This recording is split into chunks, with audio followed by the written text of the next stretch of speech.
जय हिंद दोस्तों, आप सभी कैसे हैं। मैं आशा करता हूँ आप सभी अच्छे होंगे और अपनी पढ़ाई कर रहे होंगे। आज हम अपवाह तंत्र के नेक्स्ट क्लास को लेकर आए हुए हैं। आज की क्लास में हम लोग डिस्कस करेंगे यमुना नदी और उसकी सहायक नदियों के बारे में डिस्कस करेंगे। अभी तक हम लोग अपवाह तंत्र की 3 क्लास कर चुके हैं, जिस पर हमने बात किया था कि अपवाह तंत्र क्या होता है और अपवाह द्रोणी क्या होता है, नदी बेसिन क्या होता है, सारा अपवाह बेसिन क्या होता है। जो छोटे छोटे पॉइंट होते हैं, फैक्ट होते हैं, उनको हमने पहली क्लास में जाना था। इसके बाद सेकंड क्लास में हमने जो है उनको विभाजित किया था। जैसे कि मैं बात करूं, अगर मान लीजिए कि नदियों पर जो जल रहता है, जल के आधार पर, उनके प्रवाह के आधार पर, कि प्रायद्वीपीय नदी प्रवाह तंत्र और हिमालय नदी प्रवाह तंत्र, ठीक है, कि कौन सी नदियों में 12 मासी होती है, कौन सी नदियाँ मौसमी होती, मतलब मौसम के आधार पर जो वर्षा के जल पर निर्भर करती हैं, कौन सूखे का कारण बनती हैं, ये हमने सेकंड क्लास में। फिर थर्ड क्लास में हमने डिस्कस किया था सिंधु नदी, उसकी सहायक नदियों के बारे में डिस्कस किया था। इसके बाद हम लोग गंगा, उसकी सहायक नदियों के बारे में जान चुके थे। गंगा के ट्रिब्यूटरी है, सहायक नदी है यमुना, बहुत इंपॉर्टेंट रोल होता है। इसका इंपॉर्टेंट रोल क्यों है? क्योंकि ये बहुत बड़े क्षेत्रफल को तय करती है और बड़े क्षेत्रफल को तय करते हुए ये यूपी में इसका बहुत इंपॉर्टेंट रोल होता है। क्योंकि जैसे ये हिमाचल उत्तराखंड के बंदरपुछ पहाड़ी से यमुनोत्री ग्लेशियर से निकलती है, इसके बाद ये इसका एक इम्पॉर्टेंट रोल यूपी में देखने को मिलता है। मैं आपको एक बात और बताना चाहता हूँ दोस्तों, कि जैसे कि हम लोग अपवाह तंत्र में नदी तंत्र के बारे में पढ़े हैं। अभी मैंने आपको पिछली क्लास में मैंने अनाउंस कर दिया था कि हम बहुत जल्द यूपी पीएससी का, जो यूपी पीएससी जैसे स्टेट पीएससी होता है, उसी यूपी पीएससी ने एक जो है नया सिलेबस लॉन्च किया, मतलब नया सिलेबस जो चेंज किया है, कि उसने ऑप्शनल की जगह में स्पेशल, यूपी स्पेशल को रख दिया है, जो कि सब्जेक्टिव है, ऑब्जेक्टिव नहीं है। जीएस 5 और 6 पेपर जो है उसमें जो है यूपी स्पेशल को पढ़ाया जाएगा। अब यूपी स्पेशल पढ़ाने का मतलब है कि उसके जियोग्राफिकल फीचर्स को देखा जाएगा, जितने भी उसके जियोग्राफी के अंतर्गत पार्ट आ सकते हैं, नदी तंत्र है, पहाड़ हैं, पहाड़ियाँ हैं, पठार हैं, जितना भी कौन से खनिज निकलते हैं, सारी चीज़ें हैं।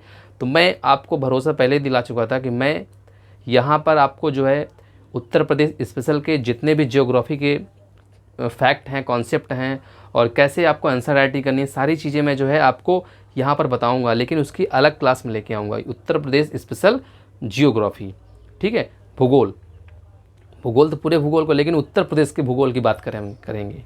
वैसे जैसे मैंने आपको सारी चीज़ें बताई हैं, ये सारी चीज़ें कोलैप्स करेंगे कहने के उत्तर प्रदेश में, लेकिन हम स्पेशल उत्तर प्रदेश को पॉइंट करके करेंगे। जैसे मैंने बताया था, जब भी मैं अपवाह तंत्र की बात करता हूँ तो ये विश्व का है टॉपिक। भाई अपवाह तंत्र भारत का अपवाह तंत्र नहीं है, विश्व में भी अपवाह तंत्र, अमेजन नदी का सबसे बड़ा अपवाह तंत्र विश्व का है, तो वहाँ पर भी आपको देखने को मिलता है। लेकिन जैसे मैं बताया ना कि जियोग्राफी है, सब्जेक्ट है किसी भी पार्ट का। मैं अगर प्रयागराज का हूँ, मैं प्रयागराज की अगर ज्योग्राफी की बात कर सकता हूँ। मैं इंटरव्यू में गया, मुझसे पूछेंगे कि प्रयागराज की ज्योग्राफिकल कंडीशन के बारे में बताइए, 2 शब्दों में बताइए। मानसून कैसा है वहाँ का, वहाँ की जलवायु कैसे, मानसून कैसा है, जलवायु पूछ लिया मान लीजिए कैसा है, वहाँ पे कौन सी फसलें होती हैं, कौन सी मिट्टी पाई जाती है, कौन सी पहाड़ियाँ हैं, कौन सी नदी है, ये सारी चीज़ें वहाँ पूछ सकते हैं। तो ज्योग्राफी सब्जेक्ट, कोई भी सब्जेक्ट हो, वो एक छोटे से पार्ट में भी बन सकता है, छोटे से पार्ट से बड़े पार्ट में बढ़ सकता है। तो मैं इसीलिए कहता था कि दोस्तों कि जब मैं चीज़ें पढ़ाता हूँ, इसलिए ज़्यादा डीप में इसलिए पढ़ा देता हूँ कि अगर मैं वर्ल्ड ज्योग्राफी लाऊंगा या कोई अदर कोई क्लास लेके आता हूँ ज्योग्राफी का, तो आपको कोई भी ये ना लगे कि मुझे जो ये टॉपिक मैं बताने जा रहा हूँ, मान लिया अपवाह तंत्र का नया टॉपिक है, तुम्हारे लिए कोई नया लगे, आपको तुरंत वहाँ पर समझ आ जाना चाहिए कि सर ने अब वहाँ पे पढ़ाया था और वहाँ की चीज़ यहाँ पे आ गई है, तो आपको डबल फ़ायदा होगा। तो ये चीज़ आप दिमाग में रखिएगा। इस बार जो है यूपी का जो पीएससी का प्री होगा, जैसे कि मैंने बताया कि पिछले साल पीएससी हुआ, इसके पिछले साल भी पीएससी लगातार 5-6 सालों से जब यूपी जो अपना लोक सेवा आयोग है, जो स्टेट पीसीएस करा रहा था, पीएससी करा रहा था, उसमें क्या हो रहा था बच्चों कि हमारा जो यूपी उत्तर प्रदेश है, उसने जो है क्या किया कि पूछा तो प्रश्न यूपी स्पेशल के, लेकिन 1, 2, 3 प्रश्न पूछा, लेकिन ज़्यादा अच्छे प्रश्न नहीं पूछे गए। लेकिन इस बार संभावनाएं बढ़ गई हैं। इस बार इसलिए संभावनाएं बढ़ गई कि उसने लगातार जब देखा कि भाई अदर स्टेट के लड़के यहाँ पे आके क्वालिफाई कर जाते हैं रैंक 1, 2, 3, और हमारे यूपी के क्योंकि वहाँ पे ऑप्शनल था, तो ऑप्शनल मतलब कोई भी हो सकता है। भाई आईआईटी का लड़का मैथमेटिक्स अच्छी है, उसका ऑप्शनल है, कर ले गया। अब यहाँ पे क्या, यूपीएससी वाला लड़का, यूपीएससी वाला लड़का, और दोनों एक साथ चीज़ करने में उसको कठिनाई हो सकती है। क्यों? क्योंकि ऑप्शनल पूरी तरह से अलग है। पहले ऑप्शनल दोनों का कॉमन था, उसका 250 500 नंबर इधर, 500 नंबर उधर, दोनों कॉमन हो जाता था। बाकी तो सारे सब्जेक्ट कॉमन, लेकिन ऑप्शनल का एक बेहद इंपॉर्टेंट रोल रहता है कि 500 में लड़का कभी 300, कभी 310, ऐसे कभी 400 भी नंबर पहुंचाते हैं लड़के की। तो उससे उसका स्कोरिंग, उसकी जो मेरिट में नाम आता है, AI Indian all India rank जो आती है, उसका एक इंपॉर्टेंट रोल बढ़ जाता है। जैसे इथिक्स का पेपर तो कॉमन है, लेकिन पूछने का तरीका अलग अलग रहता है। निबंध, ये सारी चीज़ें क्या है, स्कोरिंग सब्जेक्ट होते हैं। बाकी जीएस 1 2 3 तो रहते हैं, स्कोरिंग सब्जेक्ट नहीं, बस उसमें लड़कों का जो है रहता है, जितने भी एक्सपायरेंट हैं उनका जो है 250 में तकरीबन 100, 110, 115, 120 ऐसे करके 150 तक पहुंच जाते हैं। बहुत, इतना बहुत काफ़ी है। बाकी जो स्कोरिंग है उनमें ही सबका इंपॉर्टेंट रोल रहता है। ठीक है, तो ये तो बगल का सब्जेक्ट है। मैं इसलिए बताना चाहता हूँ कि मैं बहुत जल्द जो है यहाँ पे जब मैं आऊँगा तो उत्तर प्रदेश स्पेशल में जो है, उत्तर प्रदेश स्पेशल का भूगोल पढ़ाऊँगा आपको, सारी ज्योग्राफिकल कंडीशन बताऊँगा, कौन कौन से इसके इंपॉर्टेंट फैक्ट है, कहाँ से क्वेश्चन बनने की संभावना है। क्योंकि पहली पहली बार है, किसी को कुछ पता नहीं कहाँ से प्रश्न बन सकता है। इसके पहले भी कभी ऐसा हुआ नहीं है उत्तर प्रदेश में। तो संभावनाएँ सब ये हैं, एक्सेप्शन में है। कोई यहाँ पे ऐसा एग्ज़ाम टीचर नहीं आके बताएगा कि नहीं हूबहू ऐसा ही क्वेश्चन आएगा। जैसे मैंने कहा कि वो यूपीएससी कभी क्वेश्चन को रिपीट नहीं करता है, लेकिन यूपीएससी स्टेट पीएससी कभी कभी रिपीट कर देता, हूबहू तो नहीं, लेकिन थोड़ा 19-20। तो ये चीज़ें हैं कि अभी कोई एक्सपेक्ट नहीं कर सकता है, कोई ऐसा बोल नहीं सकता है कि नहीं यहाँ से, लेकिन हम बस संभावनाओं पे हैं कि मान लीजिए ऐसे क्वेश्चन आ सकते हैं, ऐसे आ सकते हैं। तो ये चीज़ें रहेंगी। तो जैसे कि अभी फॉर्म भरने का लास्ट डेट 4 या 5 अप्रैल है। तो जिन बच्चों ने नहीं भरा है, जो इसके लिए इच्छुक है, वो भर सकते हैं अभी फॉर्म। हम लोग इसके लिए जो है एक नया क्लास लेके आएंगे। और मैं यहाँ पे एक अनाउंस और करना चाहता हूँ कि यूपीएससी ने जो है ईपीएफओ वाला जो इन्फोर्समेंट डिपार्टमेंट का था, उन्होंने जो अकाउंटेंसी वाला जो एक डिपार्टमेंट का जो उन्होंने वैकेंसी निकाली थी, उसके जो कंटेंट है इंग्लिश में तो अवेलेबल हैं यूट्यूब पर हर जगह, लेकिन हिंदी में अवेलेबल नहीं है। तो मैं उन बच्चों के लिए आपको सांत्वना देना चाहता हूँ, आपको बताना चाहता हूँ कि आप बच्चे तक घबराइए नहीं। मैं भी हिंदी मीडियम से हूँ, मैं 1 बाय 1 वो सारी क्लासें लेके आऊँगा, लेकिन थोड़ा सा टाइम लगेगा मुझे, क्योंकि इसका एग्ज़ाम जुलाई में ने 4 जो डेट दी है, जुलाई, अगस्त, सितंबर या तो दिसंबर, इसमें ही एग्ज़ाम कराएगा यूपीएससी। ये भी बहुत अच्छी जॉब है, बहुत एक group B group A level की जॉब है, बहुत बेस्ट जॉब है। आईआरएस जो होता है यूपीएससी के तहत, उसी के पैरेलल जॉब है और बहुत अच्छी जॉब है। इसमें मैं एक अच्छा सा रिसर्च लेके आपके पास आऊँगा कि कैसे कैसे पॉइंट, कैसे कैसे क्वेश्चन आते हैं, सारा मैं एक रिसर्च बहुत जल्द इसमें जो है क्लास लेके आऊँगा। थोड़ा सा मुझे टाइम का अभाव है, तो मैं इसमें ज़रूर आपके साथ एक आके वार्ता होगी हमारी, आपकी जो है बातें होंगी, बताऊँगा मैं चीज़ें आपको। तो इसमें भी मैं जैसे इंडियन कल्चर है, जैसे कल्चर है, या मान लीजिए इंडियन ज्योग्राफी में मॉडर्न ज्योग्राफी है, या मान लीजिए बहुत लोगों को लेबर लॉ में बहुत कन्फ्यूज़न है, तो उसके बारे में हम जो है थोड़ा सा चर्चा करेंगे। लेबर लॉ के बारे में जानेंगे, इंडस्ट्रियल रिलेशन के बारे में हम लोग जानेंगे, जो जो नए नए टॉपिक हैं। ठीक है, जैसे अकाउंट वाला टॉपिक है, अकाउंटेंसी वाला है, उसके बारे में भी हम लोग जानेंगे। नए नए टॉपिक सबको लगते हैं, लेकिन हम पढ़ेंगे, हम आपको बताएंगे, सारी चीज़ें आपको बताएंगे। हिंदी मीडियम वालों को घबराने की ज़रूरत नहीं है। आप पेड कोर्स नहीं कर सकते, कोई बात नहीं, हम आपको फ्री ऑफ कॉस्ट देंगे, बस आप पेशेंस बनाए रखिएगा। जितने बच्चे यूपीएससी ईपीएफओ वगैरह इसकी, जैसे मान लीजिए यूपीएससी ने जो निकाला है अभी, इसकी जो तैयारी कर रहे हैं, ईएफओ वगैरह का जो लोग फॉर्म भरे वगैरह हैं, वो लोगों से मेरा हाथ जोड़कर निवेदन है कि आप हमको जो है मैसेज टेक्स्ट करिए, ताकि हमको पता चले कितने लोग इस चैनल से जुड़े हुए हैं, जो जानना चाहते हैं, जो वाकई हिंदी मीडियम से हैं, उनको कंटेंट नहीं मिल पा रहा है, और वो सोच रहे हैं कि नहीं अभी हम जो है शायद नहीं मिल पाए, ऐसा कुछ सोच रहे हैं, तो वो हमको बताएंगे। हम आपके लिए, मैं आपको बता दिया हूँ कि मैं आपके लिए क्लास लेके आऊँगा, चाहे थोड़ा सा लेट हो जाए, चाहे आज क्लास, मान लीजिए मैंने इंडियन कल्चर की आज पहली क्लास करी, तो 2 दिन बाद चाहे दूसरी क्लास हो, हम आराम से पढ़ेंगे, लेकिन मैं सारे टॉपिक को, मैं मतलब वो टॉपिक को ज़रूर कंप्लीट करवा दूंगा जो टॉपिक आपको जो है यूट्यूब वगैरह में मान लीजिए नहीं मिल सकते हैं, हिंदी में नहीं मिल सकते हैं, थोड़ा सा आपको उसमें प्रॉब्लम हो रही है। मैं उनका तो प्रॉमिस कर सकता हूँ, क्योंकि मैं ही अकेले हूँ जो मतलब सारी चीज़ें आपको जो है यहाँ पे मतलब पढ़ाता हूँ, मतलब क्योंकि अगर मैं मान लीजिए मेरी टीम अगर एक प्रकार की होती, 4-5 लोग मेरी टीम में होते जो पढ़ाने वाले होते, तो अलग अलग टॉपिक बांट दिया जाता, क्योंकि मेरे पास भी थोड़ी सी समस्या रहती, क्योंकि मैं भी थोड़ा एग्ज़ाम वगैरह देता रहता हूँ, इससे मेरे साथ भी थोड़ा रहता है, मुझे भी अपने लिए थोड़ा सा टाइम निकालना पड़ता है। तो मैं पूरी तरह से तो इसमें नहीं हूँ, लेकिन हाँ आने वाले समय में पूरी तरह से इसमें लगूंगा, लेकिन अभी थोड़ा सा समय का अभाव, कुछ परेशानियाँ सबके साथ होती हैं, लेकिन मैं उन परेशानियों से हारा नहीं हूँ, उन परेशानियों पर ओवरकम किया है और आपके लिए हमेशा समय निकाला हूँ। ये अब इसको चाहे आप जो कह सकते हैं, क्योंकि हर आदमी कहीं ना कहीं जुड़ा हुआ होता है एक समाज का। हम जैसे मैं समाज, सब लोग एक समाज के अंग हैं, अब वो किस नज़रिए से उस समाज में रहते हैं उन पर डिपेंड करता है। तो जैसे हम अपने परिवार फैमिली से जुड़े हुए हैं, समाज से जुड़े हुए हैं, तो उनकी भी कुछ दायित्व हैं, उनको भी निभाना पड़ता है। ठीक है, ये तो नहीं है कि हर आदमी जो है पूरी तरह से लगा है लेकिन उसके पास सामाजिक काम नहीं है, उसके पास घर के काम नहीं है, कुछ समाज घर से नहीं जुड़ा हुआ है। हर आदमी लेकिन टाइम निकालता है।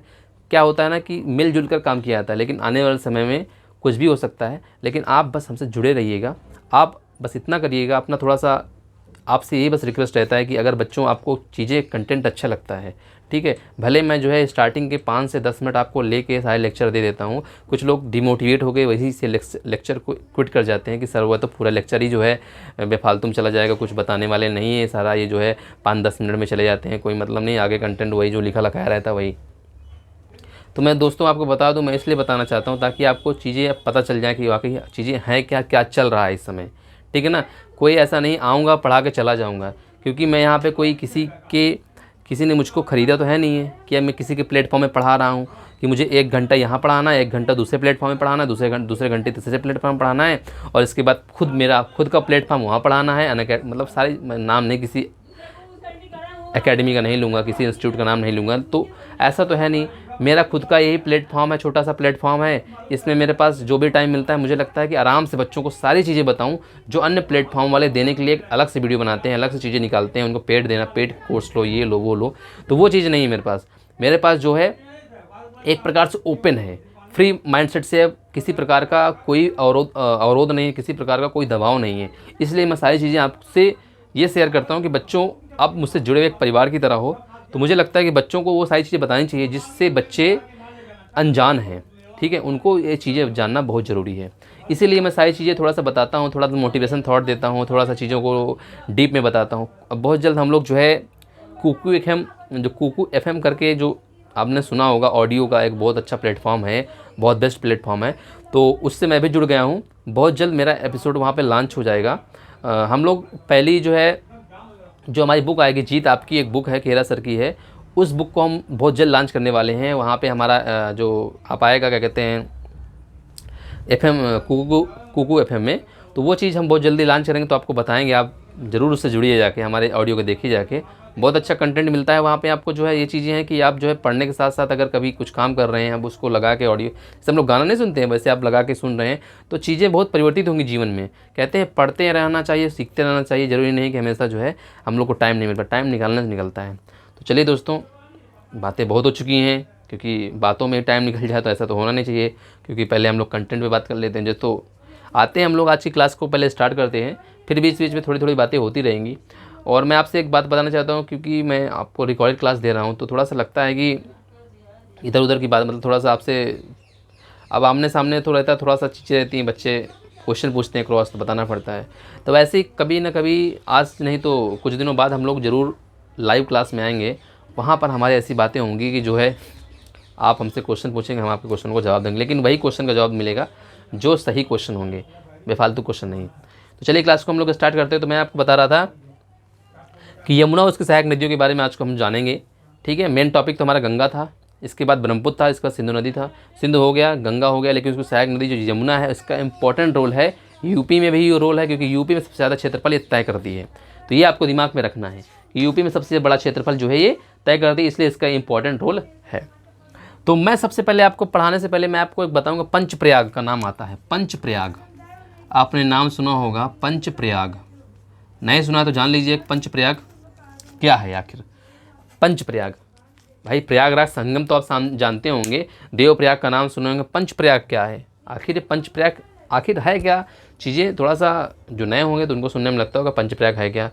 देवप्रयाग कुछ लोग जानते हैं, नहीं जानते मैं बताऊंगा भी। और देवप्रयाग इसके पहले वाली क्लास में मैंने बता दिया था, फिर भी बताऊंगा।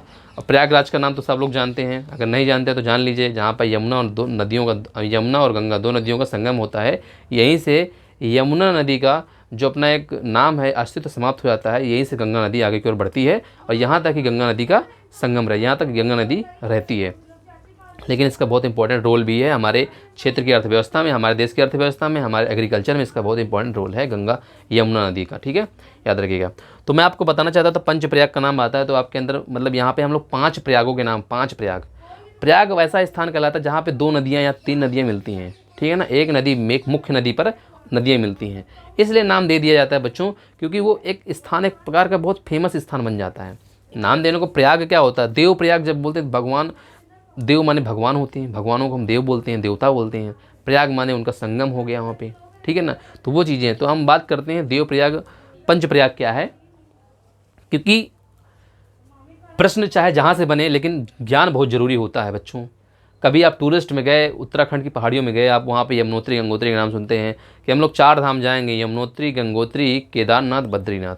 तो आखिर गंगोत्री यमुनोत्री नदियाँ, एक ग्लेशियर कहाँ से है, कहाँ पे है, इनमें से कौन सी नदियाँ निकलती हैं, वाकई में इसका नाम क्या है, सारी चीज़ें हम लोग इसमें डिस्कस करेंगे पंचप्रयाग में, ठीक है। मैं इसकी आपको बहुत अच्छी ट्रिक भी बता दूंगा कि कोई एग्जाम में पूछ लेता है कि विष्णुप्रयाग में कौन सी नदी मिलती है, और विष्णुप्रयाग के आगे कौन सा प्रयाग है, रुद्रप्रयाग के आगे कौन सा प्रयाग है, देवप्रयाग के पहले कौन सा प्रयाग है। प्रश्न है, एग्जामिनर अब हमसे खेलता है। अभी तक क्या था कि हम लोग समझ चुके थे कि एग्जामिनर पूछे कहाँ प्रश्न, अब एग्जामिनर समझ गया है कि बच्चे अब जो है समझ चुके हैं हमसे थोड़ा स्मार्ट।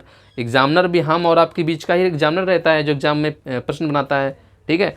तो वो भी अब हमारे साथ खेलने लगा है। वो सोचता है कि वो क्वेश्चन मैं रिपीट नहीं करूँगा जो क्वेश्चन मैंने पहले रिपीट किया था, लेकिन मैं दूंगा प्रश्न वैसा ही, देवप्रयाग का नाम तो रहेगा लेकिन देवप्रयाग की जगह में दूसरा क्वेश्चन रहेगा। अभी तक प्रश्न था कि देवप्रयाग में कौन सी 2 नदियाँ मिलती हैं, भागीरथी और अलकनंदा के संगम को देवप्रयाग कहते हैं। ऑप्शन में टिक किया, हम आगे बढ़ गए, हमारा 1 नंबर मिल गया। अब प्रश्न पूछता है कि देवप्रयाग के पहले कौन सा प्रयाग पड़ता है, देवप्रयाग बनने से पहले कौन सा प्रयाग है जिसमें 2 नदियाँ मिलती हैं, ऐसा प्रश्न पूछ लेता है कि रुद्रप्रयाग में कौन 2 नदियाँ मिलती हैं, कर्णप्रयाग में कौन 2 नदियाँ मिलती हैं, धौली गंगा कहाँ पर अलकनंदा नदी से मिलती है, अलकनंदा नदी कहाँ से निकली हुई है, प्रश्न है, पूछ लेता है। टिहरी बांध किस 2 नदियों के संगम के पास बना है, टिहरी बांध पर कौन नदी मिलती है भागीरथी नदी से।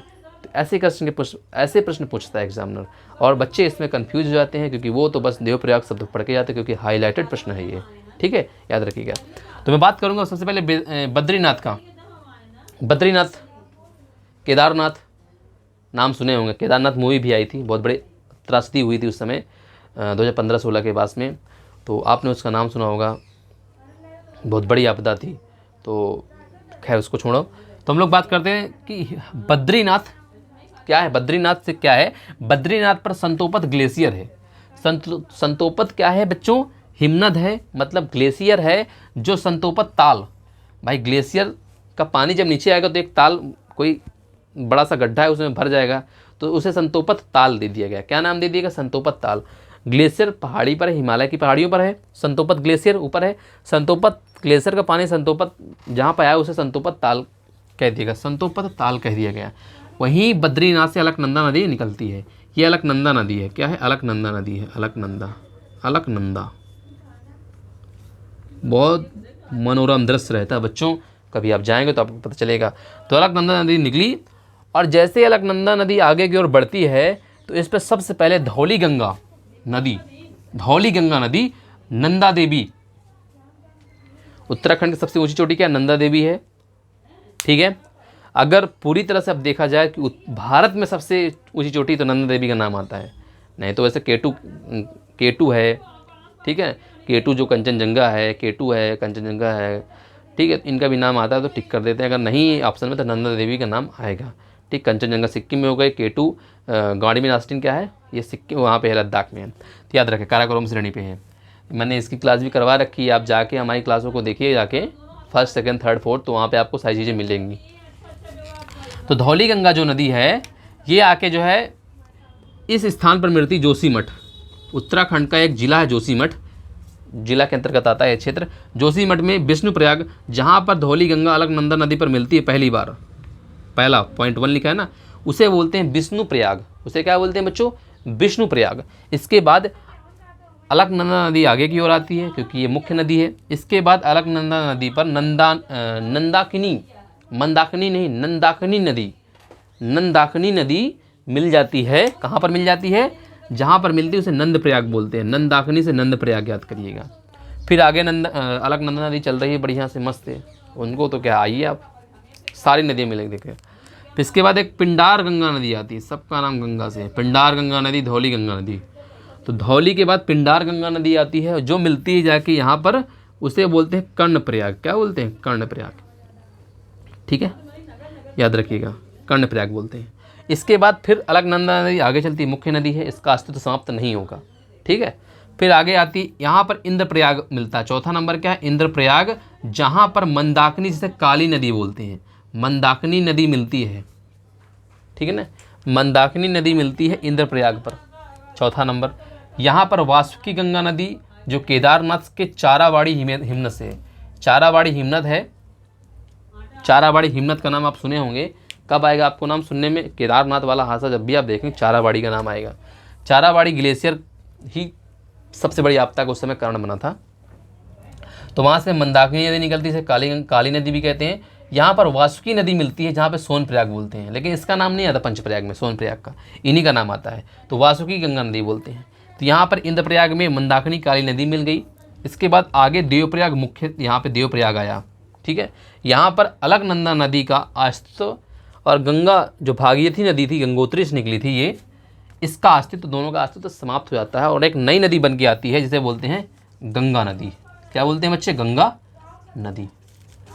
माँ गंगा के चरणों पर हमारा सादर नमन। गंगा नदी जी आ गई, माँ गंगा जी आ गई। अब यहाँ पे जो गंगा नदी का नाम आपने सुन रहे हैं, ये दो नदियों के संगम से आया है, दो नदियों के मिलन से, भागीरथी नदी और अलकनंदा।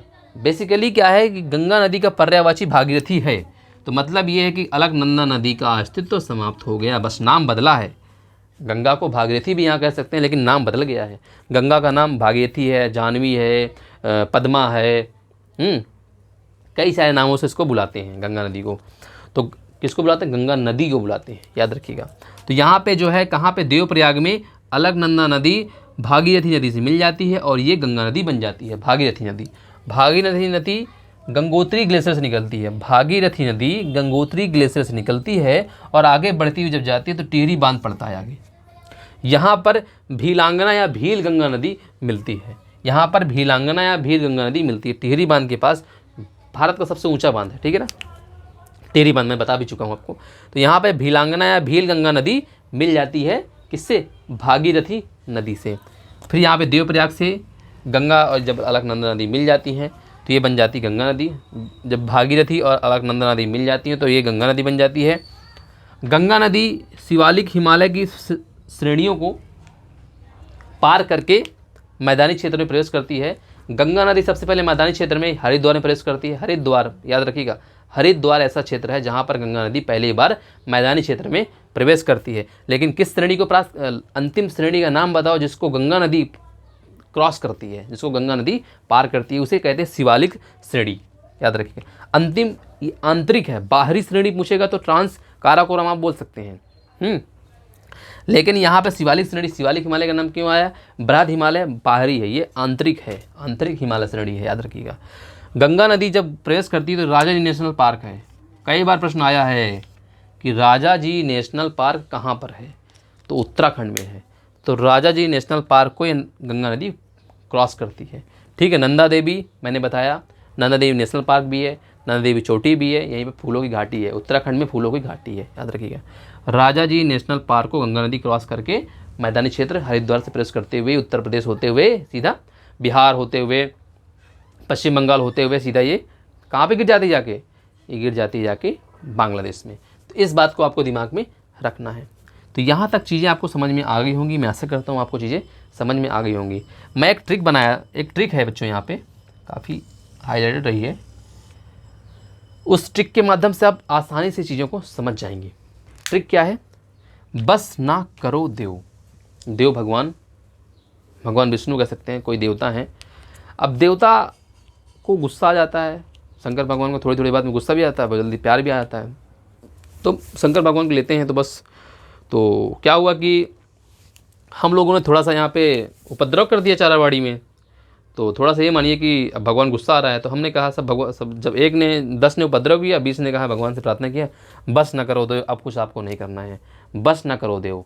तो ऐसे करके आप ट्रिक याद करिए कि पंचप्रयाग की बात हो रही है और चाराबाड़ी का नाम आप जानते ही हैं। तो वहाँ पर जब थोड़ा सा नेचुरल डिसास्टर हुआ, जैसे भगवान की कृपा मान सकते हैं, भगवान का गुस्सा मान सकते हैं, क्योंकि वहाँ पे एक मूर्त थी उसको हटाया गया, ऐसी कुछ मान्यताएं वहाँ पे बताई जा रही हैं। तो उसको दिमाग में नहीं, बात नहीं सोचेंगे, उसके बारे में डिस्कस करेंगे। तो वहाँ पे जब भगवान का प्रकोप आया, भले नेचुरल डिसास्टर है, लेकिन उन 2 पक्षों को लेकर चलते हैं, क्योंकि हम किसी को ये नहीं बोल सकते हैं कि ऐसा नहीं है। भगवान, आज बोला जाता है कि भगवान पर विश्वास ना करो, अंधविश्वास है। आप किसी व्यक्ति से बोल दीजिए, उसकी श्रद्धा को आप ठोस पहुँचाइए तो आप सबसे बड़े दुश्मन हैं। आप बोल दीजिए कि आप भगवान को मत मानिए, भगवान नहीं है, आप उसकी श्रद्धा को ठेस पहुँचा रहे हैं। उसकी श्रद्धा है, उसको आंतरिक सुख मिलता है, उसको आत्मिक सुख मिलता है।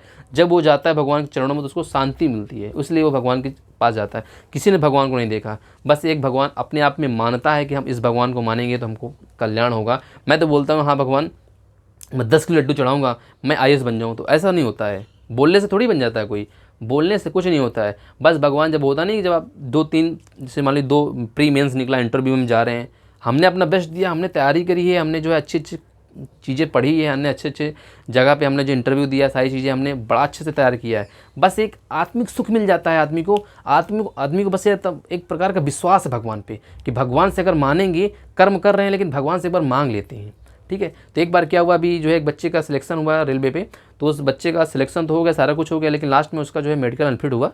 तो उसने क्या कहा कि मैंने तो सारा कुछ कर दिया, 99% मैंने कर दिया, 1% भगवान के ऊपर है। तो अब वो भगवान पे जो है विश्वास है। अब देखते हैं क्या होता है। 1% तो लक होता है, 99% तुम्हारा हार्डवर्क है, 1% मैं लक मानता हूँ। कुछ लोग होते हैं 99% लक मानते हैं, बस पेपर जाके दे आते हैं, होते लक के भरोसे। ऐसा नहीं होता है, वो तो एक्सेप्शनल कभी कभी हो जाता है, लेकिन कभी ऐसा नहीं होता है। लक 1%, 99% हार्डवर्क, तो ऐसा होना चाहिए। तो ठीक है, तो भगवान पे विश्वास करना चाहिए, विश्वास ज़रूरी है, ठीक है ना। विश्वास हमको करना चाहिए, क्योंकि हम हर व्यक्ति का भगवान पर विश्वास है, चाहे वो हिंदू हो, मुस्लिम हो, सिख हो, चाहे ईसाई हो। विश्वास होता है, आत्मिक सुख मिलता है, शांति मिलती है। लेकिन जो नास्तिक है, मैं उनको ये नहीं बोलता हूँ कि आपको मैं विरोध कर रहा हूँ, आपको वहाँ सुख मिलता है, नास्तिकता में सुख मिलता है, ठीक है। मैं नहीं मानता हूँ कि आप भगवान विष्णु मांगो, शंकर को मानो, या पार्वती मानो, या मान लीजिए कोई अन्य भगवान को मानो।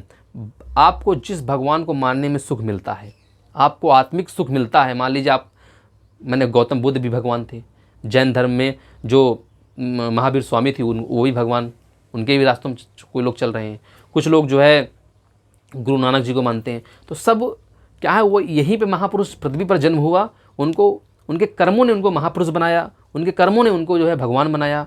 तो उनको उनके कर्मों की वजह से लोग जानते हैं, उनको इसलिए मानते हैं क्योंकि उनको सुख मिलता है। तो कोई गौतम बुद्ध के रास्तों पर चलता है, बहुत अच्छी बात है। क्रिश्चियन जो है तो उनको क्रिश्चियनिटी को फॉलो करता है, बहुत अच्छी बात है। सबके धर्म के सबके रास्ते एक ही हैं। सब धर्म यही बताता है कि आपको सही काम करना, दुखी व्यक्ति को सताना नहीं है। जो दुखी हैं, जो दुख से पीड़ित हैं, उनको कभी नहीं सताना है। हमेशा सच्चे रास्ते पर चलना, सच्चे लोगों का साथ देना है। कभी कोई भगवान, कोई धर्म ये नहीं बताता है कि आप गलत काम करो, आप चोरी करो, आप दूसरों को सताओ, ऐसा कोई धर्म नहीं बताता है। ये बात याद रखिएगा। धर्म हमेशा सच्चाई का साथ देता है, बुराई का साथ नहीं देता है। चाहे आप जिस धर्म की बात कर लें, हर धर्म का तरीके अलग है, लेकिन सबके रास्ते एक हैं, सबके मानसिकताएं एक हैं। सब हमेशा कर्मकांड पर विश्वास करते हैं, कर्मकांड पर। कोई धर्म ऐसा नहीं बोल सकता है कि बिना कर्म के आपको फल मिल जाएगा, मैं इसकी गारंटी देता हूँ। कोई धर्म का धार्मिक गुरु ऐसा बोल दे तो मैं आज चैलेंज करता हूँ, ऐसा कोई बोल दे कि बिना। कुछ लोग तो ऐसे रहते हैं, आइए अच्छा 1100 पत्ती जो है बेलपत्ती शंकर जी में चढ़ाओ और आपका जो है कल्याण हो जाएगा, आपको कल ही नौकरी मिल जाएगी। ऐसा कतई नहीं है। महामूर्ख लोग हैं ऐसे जो बोलते हैं कर्म नहीं करोगे फल तुमको मिल जाएगा, कभी नहीं होता है। भगवान ने जब कर्म किया है तो आप क्यों नहीं कर्म करेंगे? कोई ऐसा महापुरुष है जो बोल दे कि हमने कर्म नहीं किया है, बिना कर्म के हमको फल मिला है, बिना कर्म के हम महापुरुष बन गए हैं? मुझे बता दें, ऐसा कोई व्यक्ति नहीं आपको मिलेगा। तो ठीक है बच्चों, चलिए ठीक है, हम स्टार्ट करते हैं हमारी क्लास को। जो है थोड़ा सा अग्रेसिव हो गया था, इसके लिए रियली सॉरी बच्चों, क्योंकि थोड़ा सा बातें ऐसी हो जाती हैं तो थोड़ा सा अग्रेसन आ जाता है। लेकिन मैंने कभी ये अग्रेसन में नहीं बात बोली है कि कोई आपको गलत मैंने बात बोली। अगर मैंने कोई ऐसी बात गलत बोली है, वीडियो को जो देख रहे हैं दोस्तों, आप मुझे ज़रूर बताइएगा कि मैंने यहाँ पर गलत बात बोल दी। मैं अपनी गलती पर ज़रूर सोचूंगा और अगली बार उस गलती को नहीं करूँगा। लेकिन मेरा मतलब है बच्चों कि आपको मैं वो हर चीज़ बताऊँ जो चीज़ आपसे जुड़ी हुई आपको गलत रास्ते पर ले जा रही हैं, क्योंकि मैंने भी वो सारी चीज़ें बच्चों देखी हैं जो चीज़ आप न देखें। मुझे लगता है कई बार आपको लोग मिलेंगे, भटकाने वाले बहुत मिलेंगे, फायर लाइटर नहीं मिलेंगे, फायर फाइटर बहुत मिलेंगे तुमको। चारों ओर आपको लगेंगे नहीं ये डायरेक्शन, ये पकड़ो, ये पकड़ो, ये पकड़ो, कोई सही रास्ता दिखाने वाला नहीं मिलेगा। हाँ, मैं आज आपको जो बोल रहा हूँ, आज मेरी बात को आप समझिए, कल पता नहीं मेरी मानसिकता क्या बदल जाए। समय आदमी को बदल देता है, याद रखिएगा। मैं बड़े बड़े लोगों को नाम नहीं लेना चाहता हूँ, बड़े बड़े वादे करके गए, आज जब उनके पास करोड़ों अरबों रुपए का संपत्ति हो गई। टीचर ही की बात कर रहा हूँ, जो एक सपना लेके गए थे कि हम लोग बच्चों को पढ़ाएंगे, हम लोग बच्चों के लिए इनोवेशन लाएंगे, हम लोग बच्चों के लिए पैसे के लिए नहीं, पढ़ाने के लिए यहाँ पर आए हैं, हम बस पढ़ाएंगे। आज वो बड़े बड़े बिजनेस टाइप में एम्पायर खड़ा कर रहे हैं, करोड़ों की संपत्ति, हज़ारों करोड़ों की संपत्ति उनके पास है। कोई भी ऐसा कोर्स फ्री लॉन्च कर दें, कोई नहीं कर सकता है। उनके पास आज हज़ारों करोड़ रुपया है, हर टीचर को खरीदने की हिम्मत रखते हैं। लेकिन क्या है बच्चों, वादे सब करते हैं। मैं भी आज आपके साथ वादा कर रहा हूँ, कल को मेरी मानसिकता बदल सकती है। क्योंकि क्या बात बताऊँ, उसमें तो नहीं जाऊँगा क्योंकि कंट्रोवर्सी हो जाएगा, चीज़ें नहीं बदलनी चाहिए। क्योंकि मैं जिस छोटे से पायदान से खड़ा हूँ, तो मेरा है बस पढ़ाना। लेकिन हम स्वतंत्र नागरिक हैं, बात बता देता हूँ। हम भारत के स्वतंत्र नागरिक, अपने हक के लिए लड़ सकते हैं, बोल सकते हैं। हमको बोलने की स्वतंत्रता है। आर्टिकल 19 बोलता है हमको बोलने की स्वतंत्रता है, अपने बात को रखने की स्वतंत्रता है। मुझे कोई रोक नहीं सकता यहाँ से, क्योंकि मुझे रोक के कोई बोल दे कि नहीं बिना सुनी तुम जो है यहाँ पे बात बंद कर दो, और हमारे ऊपर क्यों आप ऐसी चीज़। मैं आपका नाम तो ले नहीं रहा हूँ, मैं तो सच्चाई बता रहा हूँ ना। जो बच्चे उससे रूबरू हैं, लेकिन आपने कंटेंट अच्छे दिए, पढ़ाया, सब कुछ बात सही है। लेकिन आप अपनी बात से थोड़ा सा हटे। कहते हैं ना, घोड़ा घास से दोस्ती करेगा तो खाएगा क्या, तो बात सही थी। लेकिन अब तो आपका पेट भर चुका है ना, अब तो थोड़ा सा ऐसा कुछ करिए ना, जिससे जो लोगों को लगे कि नहीं हाँ वाकई में आप जो है जो चीज़ के लिए आए थे वो चीज़ आप कर रहे हैं। कर तो आप रहे हैं, लेकिन हर चीज़ की आपकी कीमत है। हाँ, समय के साथ कीमत बढ़ जाती है। लेकिन चलिए कोई बात नहीं, उस पर डिस्कस करते रहेंगे। खैर छोड़ो, उसको बात को नहीं लेते हैं। हम लोग जो पढ़ रहे हैं तो उसको पढ़ना ज़रूरी है क्योंकि ये बात आगे भी होती रहेंगी। हम और आप रहेंगे तो बातें आगे होती रहेंगी, उस पर कोई बहुत बड़ी बात नहीं है। अभी वैसे भी मेरा थोड़ा सा टाइम जो है बढ़ रहा है, क्योंकि मुझे अभी निकलना भी है ना बच्चों। वहाँ पे थोड़ा सा मेरा भी रहता है कि अपने को जो है पढ़ना है, पढ़ाना है, वही वाला कि लाइब्रेरी जाना है, वहाँ पे थोड़ा सा चीज़ें कंटेंट तैयार करना है, आगे का देखना है क्या है बच्चों के लिए देना है। जैसे मैंने आपसे प्रॉमिस कर ही दिया था, तो उसको भी देखना पड़ता है। और इसीलिए मेरी क्लास जो है बड़ी नहीं हो पाती है, जो बड़ा मैं कर भी नहीं पाता हूँ, क्योंकि मेरे पास रिसोर्सेज भी कम है, देखना पड़ता है। मैंने बताया खुद से जब करना पड़ता है ना तो चीज़ें बढ़ जाती हैं। और जब अपने पास टीम हो, सब कुछ रहता है, तो चीज़ें क्या रहती हैं, ज़्यादा बड़ी नहीं हो पाती हैं। मतलब उसमें थोड़ा सा बढ़ जाता है कि अपना बस पढ़ाना है, तो चीज़ें भी रहती हैं। ठीक है बच्चों, तो ट्रिक क्या है इसमें, बस ना करो देओ। ठीक है ना। तो यहाँ पे जब बस बा शब्द आएगा यहाँ पे, तो जब बा से क्या आ जाएगा, विष्णुप्रयाग आ जाएगा बच्चे। ठीक है, बी से क्या आ जाएगा, विष्णुप्रयाग, विष्णुप्रयाग। और सा से क्या आ जाएगा बच्चों, जब विष्णुप्रयाग के बाद मैं क्या बता रहा था आपको, यहाँ पे विष्णुप्रयाग आपको मिला, फिर यहाँ पे क्या आ जाएगा, बस से सा से कुछ नहीं होगा। क्या, बस सा से कुछ नहीं होगा, बस ना करो देव। एन से आ जाएगा नंदप्रयाग, नंदप्रयाग आ गया। का से आ गया कर्णप्रयाग, रा से आ गया क्या, इंद्रप्रयाग। ठीक है ना, यहाँ पे देवप्रयाग हो गया। रा से क्या, इंद्रप्रयाग। आप समझिएगा बात को, ठीक है ना। यहाँ पे आपको क्या समझना है, सॉरी इंद्रप्रयाग नहीं, रुद्रप्रयाग है बच्चों। यहाँ पे रुद्रप्रयाग है, रुद्रप्रयाग। यहाँ पे इंद्रप्रयाग लिखा हुआ है बच्चों, थोड़ा सा यहाँ पे मुझे देखना, थोड़ा डाउट है मुझे, इसमें समझूंगा बात को। यहाँ पे रुद्रप्रयाग है, इसके बाद देवप्रयाग है, देवप्रयाग है। ठीक है, तो इतना आपको समझना है। एक मिनट आप बच्चों रुकिए, थोड़ा सा मैं इसको देखता हूँ। यहाँ पे रुद्रप्रयाग है, क्योंकि मैंने यहाँ पे तो रुद्रप्रयाग बताया था, लेकिन यहाँ पे इंद्रप्रयाग लिखा हुआ है। थोड़ा सा मुझे थोड़ा सा कन्फ्यूज़न है, कई बार होता है कन्फ्यूजन हो जाता है। सोनप्रयाग तो यहाँ पे हो गया, इंद्रप्रयाग हो गया ये। अब देखना पड़ेगा कि इसमें रुद्रप्रयाग है कि ये जो है, हाँ बच्चों रुद्रप्रयाग ही है वो इंद्रप्रयाग नहीं, सॉरी वो थोड़ा सा मिस्टेक हो गया था। वो रुद्रप्रयाग है। क्या है बच्चों, रुद्रप्रयाग है। ये बात याद रखिए, ये रुद्रप्रयाग है, इंद्रप्रयाग नहीं है, ये रुद्रप्रयाग है। ठीक बच्चे, ये क्या है, रुद्रप्रयाग है। थोड़ा सा मिस्टेक, तो गलतियाँ कौन करता है, इंसान करता है, फिर सुधारता है। तो हमने गलती करी, सुधार दी, कोई दिक्कत, कोई दिक्कत नहीं है बच्चों, कोई दिक्कत नहीं है।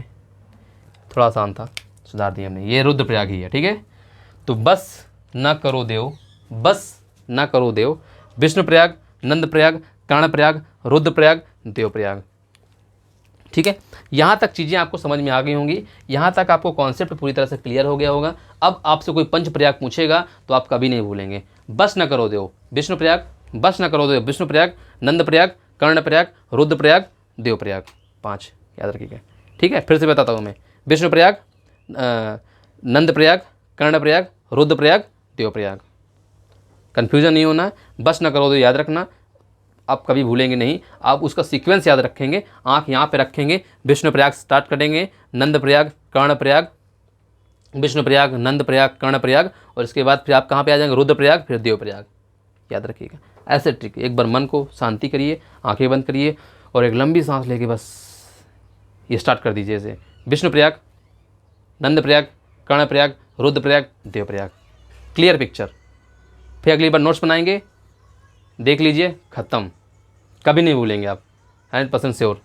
ठीक है, अब आगे हम बात करते हैं जब यमुना नदी, जब हम लोग डाले थे हेडिंग ऊपर यमुना और उसकी सहायक नदियाँ, तो मेन टॉपिक वही है, लेकिन ये टॉपिक हमको लगा कि आपको बताना चाहिए तो मैंने इसमें भी डिस्कस कर दिया है। चलिए मैं आगे बताता हूँ आपको चीज़ें। यहाँ तक आपने नोट कर लिया होगा ये चीज़ें। आप इसका स्क्रीनशॉट ले सकते हैं। यहाँ पे नंदा देवी लिखा था, नंदा देवी, ठीक है, ये देख लीजिए आप, एक बार स्क्रीनशॉट ले लीजिए इसका। हम लोग आगे बढ़ते हैं फिर, ठीक है, कर लीजिए आप। ठीक है, अब मैं आपको बता रहा था यहाँ पे, जब मैं यमुना नदी की बात करूँगा, यमुनोत्री ग्लेशियर से निकलती है। क्या निकलती है? यमुनोत्री ग्लेशियर से। यहाँ पर बंदरपूछ ऐसे करके क्या है, बंदरपूछ हिमालय की एक श्रेणी है। बंदरपूछ क्या है बच्चे? बंदरपूछ, बंदरपूछ श्रेणी है, बंदरपूछ श्रेणी है। बंदरपूछ श्रेणी के लेफ्ट साइड में एक हिमनद है, जिसे बोलते हैं गंगोत्री, और इधर साइड में यमुनोत्री हिमनद, गंगोत्री हिमनद और यमुनोत्री हिमनद। तो गंगोत्री या यमुनोत्री दो हिमनद हैं बंदरपूछ श्रेणी में, गंगोत्री हिमनद और यमुनोत्री हिमनद, दो हिमनद हैं बच्चों, ठीक है ना।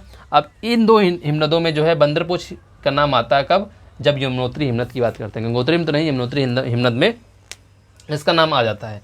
तो यमुनोत्री ग्लेशियर जो है बच्चों, बंदरपूछ श्रेणी के हिमालय में यमुनोत्री ग्लेशियर से यमुनोत्री नदी निकलती है। जैसे ही यमुनोत्री नदी निकलती है, इसमें सबसे पहले टोंस नदी इसकी सहायक नदी बनती है। कौन सी नदी बनती है? टोंस नदी इसकी सहायक नदी बनती है। अब टोंस नदी का जब नाम आता है तो इसमें कन्फ्यूजन बच्चों को रहता है, क्योंकि टोंस नदी गंगा की सहायक नदी है। मैंने इसीलिए यहाँ पे इस चीज़ को लिख दिया है कि टोंस नदी जो ये वाली है, ये गंगा की सहायक नदी है। किसकी है? गंगा की, गंगा नदी की सहायक नदी है, गंगा की सहायक है। तो ये गंगा नदी की सहायक नदी है टोंस, ये भी ये यमुना नदी की सहायक नदी है, याद रखिएगा। टोंस जब नदी पूछे कि किसकी सहायक नदी है, तो ऑप्शन देखिएगा आप, गंगा यमुना। अगर दोनों रहते हैं तो गंगा को प्रायोरिटी दे दीजिएगा, तो गंगा का सहायक नदी है, यमुना नदी है, तो गंगा को प्रायोरिटी दे दीजिए। अगर गंगा नहीं है तब यमुना नदी भी याद रखिएगा। कथन निष्कर्ष में पूछेगा तो गंगा यमुना टोंस नदी के बारे में 2-3 कथन जान लीजिए आप, कि मान लीजिए इसके निष्कर्ष जो है, मान लीजिए कि निष्कर्ष कथन के रूप में दे देता है, कथन के रूप में दे देता है।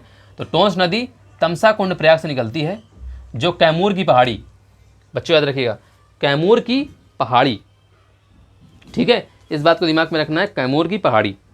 तो ये आपको दिमाग में रखना है कि टोंस नदी है तमसा कुंड प्रयाग से निकलती, कैमूर की पहाड़ी से। अब कैमूर की पहाड़ी से निकली नदी ये प्रयागराज में मेजा के पास मिल जाती, गंगा से मिल जाती है। किससे मिल जाती? गंगा से, गंगा नदी से। प्रयागराज वाले जो मेजा नाम जानते होंगे, ये बिहार जलप्रपात वाटरफॉल जिसे बोलते हैं, वाटरफॉल, इसी टोंस नदी पर जो गंगा की सहायक नदी है, बिहार के पास मेजे से मिल जाती है, तमसा कुंड प्रयाग कैमूर की पहाड़ी से निकलती है। इसी नदी की सहायक नदी जो है, इसकी टोंस नदी की सहायक नदी है, टोंस की सहायक है, टोंस की सहायक, टोंस की सहायक बेलन नदी है। क्या है? बेलन नदी। अभी जब हिस्ट्री आप पढ़ेंगे तो बेलन घाटी का नाम आएगा। पूरा पाषाण काल की चीज़ें जब आप पढ़ोगे तो बेलन घाटी आएगा, जहाँ पे बेलन नदी होकर बहती है, ये याद रखिएगा। तो बेलन नदी का नाम आता है, किसकी सहायक नदी हो गई? टोंस, जो कि गंगा की सहायक नदी है, प्रयागराज के मेजा में मिलती है। इस बात को दिमाग में आपको रखना है, ठीक है। तो यहाँ तक चीज़ें आपको समझ में आ गई होंगी कि बिहार जलप्रपात इसी में है, प्रयागराज के मेजा में टोंस नदी गंगा नदी से मिल जाती है, तमसा कुंड प्रयाग कैमूर पहाड़ी से निकलती है। इतना याद रखना कि मैं इसलिए इस पॉइंट को लिखा था, क्योंकि कई बार प्रश्न में कन्फ्यूजन, मैंने बताया ना, एग्जामिनर, अब हमसे नहीं, हम एग्जामिनर से नहीं, हमसे एग्जामिनर खेलता है, वो प्रश्न पूछेगा, आप गलती करके आ जाओगे। तो ये भी आपको समझ में आ गया होगा, मैं इसको इरेज कर दिया हूँ क्योंकि आपको चीज़ें बता चुका हूँ। अब आगे बढ़ते हैं। आगे बच्चों यमुनोत्री ग्लेशियर में बता रहा था कि यमुना नदी निकली और टोंस नदी पहले इसमें मिल गई आगे। इसमें कई सारे बैराज हैं, यूपी में जब पढ़ाऊँगा तो आगरा बैराज पढ़ाऊँगा, और अदर बैराज कुछ अन्य बैराज भी हैं। बैराज एक प्रकार का ताल टाइप का होता है, इसे हम लोग बांध नहीं बना देते थे, उसी का छोटा रूप होता है बैराज, हथनी कुंड बैराज। हथनी कुंड बैराज का जब भी नाम आता है बच्चों तो दिमाग में याद रखिएगा कि यूपी में कई सारे बैराज हैं, कई सारे नहर हैं, जिसमें यूपी यमुना नदी के नहरों के कारण बहुत फेमस हुआ है। प्राचीन काल से ही यूपी में यमुना नहरें का एक इम्पॉर्टेंट रोल रहा है, याद रखिएगा। तो हथनी कुंड बैराज जो है 5 राज्यों की एक संयुक्त योजना है, संयुक्त परियोजना है। 5 राज्य कौन कौन से हथनी कुंड बैराज के? 5 राज्यों की है। तो 5 राज्यों की एक संयुक्त परियोजना है। 5 राज्यों की संयुक्त परियोजना है, संयुक्त परियोजना। यूपी में सहारनपुर आता है, ठीक है। एचपी हिमाचल प्रदेश, यूके हरियाणा और राजस्थान। तो 5 याद रखिएगा, यूपी हिमाचल प्रदेश उत्तराखंड हरियाणा राजस्थान, ठीक है। ये चीज़ आपको दिमाग में रखना है। यहाँ पे यूके नहीं बच्चे, दिल्ली है यहाँ पे, ठीक है, दिल्ली। तो यूपी हिमाचल प्रदेश दिल्ली हरियाणा राजस्थान 5 राज्यों की एक संयुक्त परियोजना है, ठीक है। इस बात को याद रखिए, यूपी में सहारनपुर इस क्षेत्र के अंतर्गत आता है, ठीक है। तो यहाँ तक आपको समझ में आ गई होंगी। हथनी कुंड बैराज यमुना नदी पर है, जो 5 राज्यों की संयुक्त परियोजना है। इसके बाद जब आगे नदी आती है तो पश्चिमी यमुना नहर और पूर्वी यमुना नहर, 2 नहरें इससे निकल जाती हैं। कौन कौन सी नहरें निकल जाती हैं? पश्चिमी यमुना नहर और पूर्वी यमुना नहर इससे निकल जाती है, ठीक है ना। ये बात आपको दिमाग में रखना है कि पश्चिमी यमुना नहर और पूर्वी यमुना नहर निकल गई। फिर इसके आगे आता यमुना नगर है, पानीपत सोनीपत। कई बार प्रश्न पूछा गया है कि हिस्ट्री से रिलेट करके जियोग्राफी में आ गए हैं कि 1526 में पानीपत का प्रथम युद्ध जो बाबर और इब्राहिम लोदी के बीच में हुआ था, वो पानीपत में हुआ था। वो किस नदी के किनारे बसा हुआ है? तो यमुना नदी के किनारे, याद रखिएगा। यहाँ पे तेजपाल बैराज है, याद रखिएगा, बैराज यहाँ पे भी है। फिर इसमें जो है वाजिराबाद बैराज यहाँ पे पड़ता है, ठीक है बच्चों। ये वाजिराबाद बैराज हो गया। इसी के नीचे ओखला बैराज है। फिर दिल्ली भी यमुना नदी किनारे है। फरीदाबाद, बल्लभगढ़, पल्लव, मथुरा यमुना नदी किनारे है। आगरा, कई बार प्रश्न पूछा गया कि आगरा का ताजमहल किस नदी किनारे है?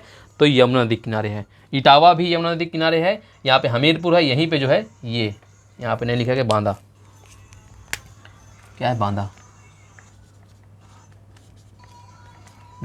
याद रखिए। फिर यहाँ पे प्रयागराज गंगा नदी से मिल जाती हैं। अब यहाँ पे आपको बात बताना पड़ेगा, बता रहा हूँ मैं आपको, ये चीज़ें आपको समझ में आ गई होंगी। बनास नदी और चंबल नदी, बनास नदी चंबल नदी दोनों मिलके, जो बनास नदी है ये चंबल नदी की सहायक नदी है। मतलब इसकी सहायक नदी, किसकी सहायक नदी है? सहायक नदी है चंबल की, चंबल की सहायक नदी है बनास। अब चंबल नदी का नाम सुनते ही आपके दिमाग में क्या आता है? चंबल घाटी चंबल घाटी नाम आता है दिमाग में, चंबल घाटी आता है। फिर क्या आता है? बीहड़ आता है, बीहड़ क्षेत्र आता है।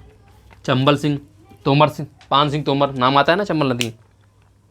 तो चंबल नदी जो है बच्चों कहाँ से निकलती है? ये मध्य प्रदेश से निकलती है। कहाँ से निकलती है? मध्य प्रदेश में इंदौर से जननायक पहाड़ी है एक, ठीक है ना। यहाँ पे जनायाक पहाड़ी से निकलती है। कहाँ से निकलती है ये चंबल नदी? जनायाक पहाड़ी से, जनायाक पहाड़ी इंदौर में है, वहाँ से चंबल नदी निकलती है। प्रश्न आता है कि घड़ियाल के लिए प्रसिद्ध नदी कौन सी है? घड़ियालों के लिए प्रसिद्ध नदी कौन सी है? तो चंबल नदी का नाम आता है। किसका नाम आता है? चंबल नदी का नाम। चंबल नदी, चंबल घाटी मतलब बीहड़ क्षेत्र का निर्माण करती है। सबसे प्रसिद्ध, सबसे ज़्यादा बीहड़ क्षेत्र के लिए फेमस नदी कौन सी है? चंबल नदी है। तो जनायाक पहाड़ी इंदौर से निकलती है और यही नदी पर घड़ियाल पाए जाते हैं। सबसे ज़्यादा घड़ियाल किस नदी पर पाए जाते हैं? पूछा जाता है, चंबल नदी पर पाए जाते हैं सबसे ज़्यादा घड़ियाल, ठीक। काली सिंध नदी, फिर बेतवा और धसान। धसान नदी किसकी सहायक नदी है? बेतवा की सहायक नदी। बेतवा पर 2 प्रमुख बांध हैं, परीक्षा बांध और रानी लक्ष्मीबाई बांध। 2 बांध याद रखिएगा। परीक्षा बांध है यहीं पे, परीक्षा बांध। कई बार प्रश्न डायरेक्ट पूछा जाता है, और पहला है, दूसरा क्या है, रानी लक्ष्मीबाई बांध, रानी लक्ष्मीबाई बांध, ठीक है। परीक्षा बांध और रानी लक्ष्मीबाई बांध। धसान नदी बेतवा की सहायक नदी है, याद रखिएगा। बेतवा नदी कहाँ से निकलती है, इसके बाद केन नदी की बात करते हैं। बेतवा नदी बच्चों कहाँ से निकलती है, विंध्याचल पहाड़ी से निकलती है। बेतवा नदी कहाँ से निकलती है, विंध्याचल पहाड़ी से निकलती है, ठीक है ना, विंध्याचल पर्वत से निकलती है। ये कहाँ से निकलती है, यहाँ पे विंध्याचल पर्वत है, ठीक है, ये विंध्याचल पर्वत से निकलती है। कहाँ से निकलती है, विंध्याचल पर्वत से। एक मिनट में इसमें लिख देता हूँ, विंध्याचल पर्वत, ये विंध्याचल पर्वत, ठीक है। तो ये विंध्याचल पर्वत से निकलती है बेतवा नदी। धसान नदी की सहायक नदी है। बेतवा नदी विंध्याचल पर्वत से निकलती है, विंध्याचल पर्वत से, याद रखिएगा, विंध्याचल पर्वत से निकलती है। परीक्षा बांध और रानी लक्ष्मीबाई बांध, इसमें दो प्रमुख बांध हैं बेतवा नदी पर, ठीक है ना। ये हमीरपुर में जाके यमुना नदी से मिल जाती है, हमीरपुर में जाके यमुना नदी से मिल जाती है। अब केन नदी की बात करते हैं। केन नदी कैमूर पहाड़ी से निकलती है। कहाँ से निकलती है, कैमूर की पहाड़ी से, कैमूर की पहाड़ी से। जैसे बता रहा था, कैमूर की पहाड़ी से कौन सी नदी निकलती है, ठीक है ना। तो याद रखिएगा कि कैमूर की पहाड़ी से केन नदी निकलती है। अब केन नदी कैमूर की पहाड़ी से निकलती है और बांदा में जाकर यमुना नदी से मिल जाती है। बांदा में जाकर यमुना नदी से मिल जाती है केन नदी। केन, बेतवा, काली सिंध, चंबल, बनास, याद रखिए ये नदियाँ क्या हैं, इसकी सहायक नदियाँ हैं। क्षिप्रा नदी भी एक नदी है जो कहाँ से निकलती, कारगी बर्फी पहाड़ी से निकलती, कारगी बर्फी पहाड़ी से निकलती है क्षिप्रा नदी, ठीक है ना। याद रखिए ये भी क्षिप्रा नदी भी किसकी सहायक नदी है, यमुना की सहायक नदी है, याद रखिएगा, कारगी बर्फी पहाड़ी से निकलती है। अब मैं बात करूँगा, यहाँ तक चीज़ें समझ में आप आगे होंगी कि गंगा नदी। कई बार प्रश्न पूछता है कि गंगा और यमुना गंगा ऐसे जा रही है, गंगा ऐसे गई, इसे मान लीजिए यमुना नदी गई, यमुना और गंगा, यमुना और गंगा, ठीक है। यहाँ पे एक फतेहपुर डिस्ट्रिक्ट है, फतेहपुर डिस्ट्रिक्ट है, बांदा भी पड़ता है, बांदा यहाँ पड़ गया, मान लीजिए यहाँ बांदा है, प्रयागराज आ जाएगा यहीं पे, कौशाम्बी आ जाएगा यहीं पे, ठीक है। अब ये क्षेत्र क्या, दो नदियों के बीच का क्षेत्र क्या कहलाता है, द्वाब कहलाता है।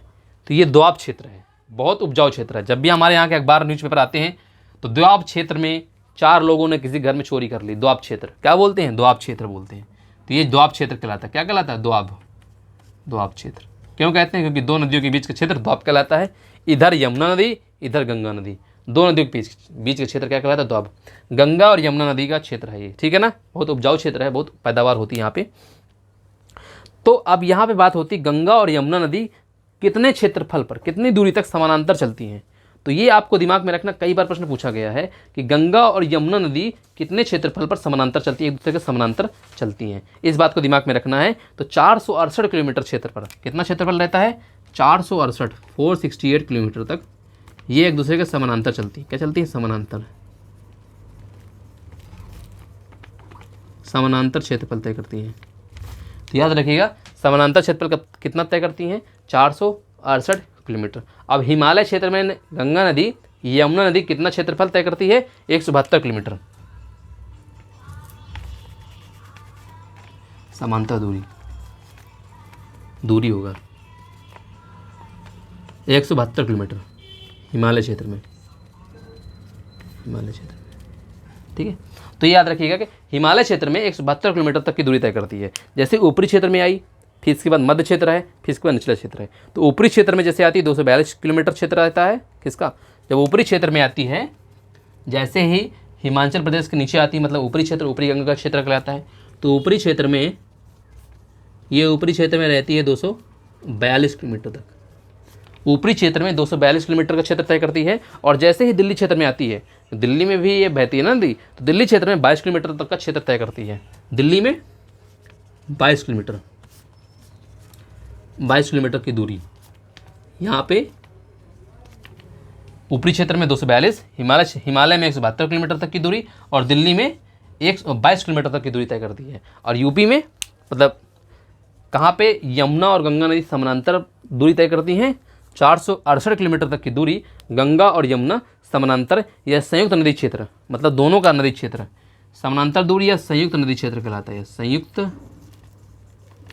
नदी क्षेत्र। मतलब समझ जाओ बात को कि 468 किलोमीटर तक का जो क्षेत्र है गंगा और यमुना का संयुक्त क्षेत्र कहलाता है। मतलब जहाँ जहाँ पर 468 किलोमीटर तक की दूरी है, जहाँ जहाँ पर यमुना नदी है वहाँ वहाँ पर गंगा नदी है। ठीक है ना, याद रखिएगा कि 468 किलोमीटर तक का क्षेत्र गंगा और यमुना का संयुक्त क्षेत्र कहलाता है। इस बात को दिमाग में रखना है। तो यहाँ तक आपको चीज़ें समझ में आ गई होंगी, आशा करता हूँ यहाँ तक चीज़ें समझ में आ गई होंगी। अब जो है यमुनोत्री हिमनद का, यमुना नदी का कोई ज़्यादा इसमें कुछ बचा नहीं है कि यमुना नदी से कोई प्रश्न और आ सकता है। हाँ, एक प्रश्न पूछा जाता है कि सबसे लंबी गंगा की सहायक नदी है, सबसे लंबी। याद रखिए, एक प्रश्न पूछता हूँ, सबसे लंबी गंगा की सहायक नदी और सबसे बड़ी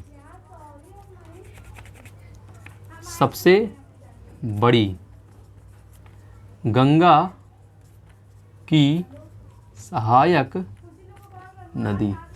शब्द पकड़िएगा, बड़ी और लंबी, दो शब्द हैं, सबसे बड़ी और सबसे लंबी।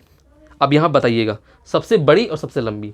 जब सबसे लंबी की बात आएगा, याद रखिए सबसे लंबी की जब बात आएगी तो यहाँ पे कौन सी नदी रहेगी? यमुना नदी रहेगी, यमुना नदी सबसे लंबी। और सबसे बड़ी की जहां बात आ जाएगी, घाघरा, सरयू नदी भी बोलते हैं इसे, सरयू नदी। ठीक है, घाघरा नदी। ठीक है, याद रखिएगा। घाघरा कहाँ पर मिलती है? गंगा नदी से छपरा, बताया था ना, छपरा पहुंचे तो घाघरा खरीदना पड़ा उसको, किसको? गोमती को। तो याद रखें, घाघरा नदी कहाँ पे है? छपरा, सॉरी, घाघरा नदी छपरा जिले में गंगा नदी से मिल जाती है। किससे मिल जाती है? गंगा नदी से मिल जाती है, याद रखिएगा। घाघरा, सरयू नदी भी बोलते हैं। तो सबसे बड़ी सहायक नदी गंगा की और सबसे लंबी सहायक नदी क्या है? यमुना नदी है। सबसे पहले कौन सी नदी गंगा नदी से मिलती है? सबसे पहले रामगंगा, बताया था ना, रामगंगा। सबसे पहले रामगंगा और सबसे बाद में महानंदा। भाई मालदा बताया था, मालदा, कन्नौज, राम जो कन्नौज में रहता था, बताया था ना, गोमती गाजीपुर में जो है, ऐसा चीज बताया था ना, बताया था मैंने। रामगंगा कन्नौज और महानंदा मालदा। सबसे पहले तो याद रखिए, ये सबसे पहले है, सबसे, एक मिनट, सबसे पहले तो याद रखिए, सबसे पहले याद रखिए, सबसे पहले और सबसे बाद, अंत में, अंतिम में। तो यहाँ तक चीज़ समझ में आ गई होंगी। ठीक है, तो मैंने ओवरऑल सारा कुछ डिस्कस कर दिया। कुछ अगर पॉइंट बचे हुए हैं मैं इसीलिए यहाँ पे भी लिख देता हूँ, सारी चीज़ें अपने पास एक माइंड मैप बना के रखता हूँ कि कोई पॉइंट छूट तो नहीं रहा है, क्योंकि दिमाग में पॉइंट तो रहते हैं लेकिन पढ़ाते समय स्किप हो जाते हैं पॉइंट। क्योंकि मेरे पास डिजिटल बोर्ड तो है नहीं है कि ऐसे बटन दबाया स्लाइड आ गई, अच्छा हाँ यहाँ से समझाना तो है, स्लाइड से दिमाग में पिक्चर बन गई। अब यहाँ पे क्या रहता है, यहाँ पे देखा थोड़ा सा कुछ पॉइंट बचे, अच्छा यहाँ पे कोई डाउट है क्या? अच्छा तो हाँ, थोड़ा सा माइंड मैप को देखा मैंने, माइंड जो हम लोग माइंड का नोट बना के रखते हैं, मेरे कुछ नोट्स ऐसे रहते हैं, मैं जो आपको सारे नोट्स दूंगा, ऐसे कुछ नोट्स रहते हैं हम लोग माइंड मैप की तरह बनाते हैं। मेरे दोस्त द्वारा ये नोट को बनाए गए हैं, उन्होंने हेल्प करी, कुछ हम दोनों ने मिलकर जो है नोट्स बनाए। तो ऐसे करके हमारे नोट्स रहते हैं जो माइंड मैप, आपको समझ में नहीं आएंगी चीज़ें, मैं आपको नोट्स प्रोवाइड कराऊंगा पूरी तरह से। हम लोग ऐसे करके कुछ नोट्स बना देते हैं, इसलिए मैं आपको कंटेंट दिखा देता हूँ, क्योंकि हम लोग हार्ड वर्क करते हैं इसमें, कैसे हम लोग तैयार करते हैं चीज़ों को, तब जाके आपको वो चीज़ दे पाते हैं। क्योंकि बुक से नहीं होता है कि बुक हमारे पास कई सारी बुक हैं, हम कंटेंट यहाँ से तैयार करते हैं, कंटेंट तैयार करने के बाद यहाँ पे आपको देते हैं, उस पर रिसर्च करते हैं, पढ़ते हैं, समझते हैं कोई चीज़ गलत तो नहीं दे रहे हैं, इसके बाद आपको वो चीज़ पहुँचाते हैं। तो नोट्स बनाते हैं, फिर इसके बाद पढ़ते हैं, आपको नोट्स मिलेंगी। लेकिन मुझे लगता है कि आप बच्चों, आप खुद से पहले प्रयास करें बनाना, क्योंकि हम आपको दे देंगे पका पकाया, तो आप पका पकाया खाएंगे तो आपको हजम नहीं होगी चीज़ें। क्योंकि अगर आप अपने हाथ से करेंगे ना तो ज़्यादा देर तक आपके पास रहेंगी। क्योंकि मैंने हमेशा कहा है कि नोट्स पीडीएफ सबका है, वही वाली बात है, अब पीडीएफ पढ़े ना कोई। तो आज मैं बोलूँ यूपीएससी सबका है, सब कहते हैं का 12th हुआ नहीं, यूपीएससी करना, आईएएस बनना है। अभी आप चले जाओ, कोई स्कूल में चले जाओ, बच्चों से पूछो क्या बनना बच्चों, सर आईएएस बनना है, यूपीएससी करें, यूपीएससी। ठीक, कोई बात नहीं, जान गए, हिस्ट्री सिविक्स फिजिक्स सब कुछ जान गए, कितना सिलेबस का है। पहुँचे मैदान में, सिलेबस देखे, ओ माय गॉड कितना ये देख लेते हैं, बगल में कोई एग्ज़ाम हो देख लेते हैं, बस और जो रह गए, जो रुक गए, आसान है लेकिन मन का खेल है, दिमाग का खेल है, बस समझदारी है, बस थोड़ा सा समझने की बात है। वो मैं नहीं बोलता कि वो लोग क्यों भाग जाते हैं, उनकी बस ना समझ है, ना समझदारी है। एक बार देखिए, कुछ प्रेशर भी रहता है, कुछ और चीज़ें भी रहती हैं, मैं नहीं बोलता हूँ कि वही चीज़ रहती है, कुछ अन्य चीज़ें भी रहती हैं, लेकिन उनको हावी होने नहीं दिया जा सकता है।